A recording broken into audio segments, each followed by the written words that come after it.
There's a moment in the book where early on you get your first bonus. That's one of those set piece moments, and it clearly has a big impact on you. Do you want to talk about that for a second? Yeah, so I started in 2008. I got hired by this guy, and the book is called Caleb.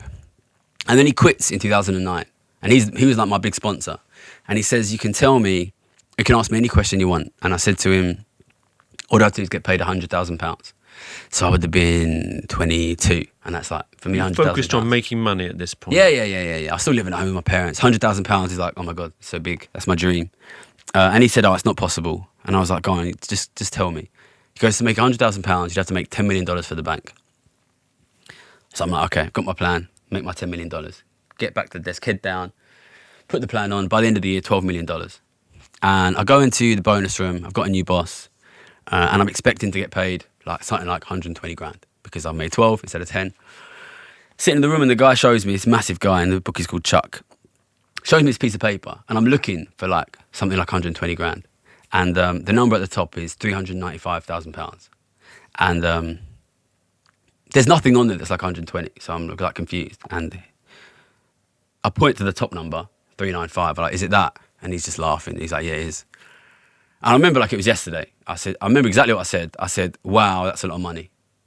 And he was just laughing, and I took it. And looking back, the next thing I remember, I'm sitting on the trading floor next to, in the book it's called Billy, this like working class scouser who kind of took care of me. I felt like I was going to start crying. And I was very confused because obviously like it should be great and I should be really happy and it should be everything I ever wanted. And then I felt like I was going to start crying. And then Billy, who was a nice guy, he sort of come around the other side of me so people couldn't see me. He's like, listen, go outside, take a little sit down. There's a little patch of grass in Canada Square, the central square in Canary Wharf. And I went and I sat on a little patch of grass. I remember the sun is sort of on the one side, which is not blocked by skyscrapers. And I'd forgotten to bring like my coat or my gloves or anything. Bonus day is in January. And I was just sitting on the grass. And the first thing I thought about was my dad. My dad worked in central London for the post office, and, you know, like he'd wake up early and he'd be back late. And my mum used to wake us up in the morning so we could try and see his train. His train used to go past the back of the house, try and, you know. And, you know, that's not just my dad. You think of everyone's dad. I grew up in a very immigrant area. I went to school with a lot of like newly migrated Pakistani families. A lot of them are very poor. And you just think of all the poverty and how hard our parents work.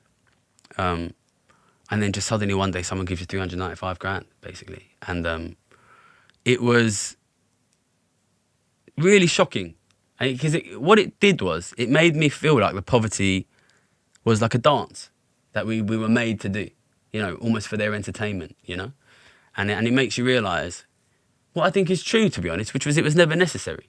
The poverty, we don't have, working people don't have to live in poverty. I'm not saying we can have luxury for everyone, but, you know, we have created societies which have made that unnecessary. But then obviously the next thing you think is if I made 395 grand, what did fucking Rupert make? And what did those dickheads on the next desk make? And then I think the way I put it in the book was something changed in me there on that patch of grass, and my life changed and my career changed.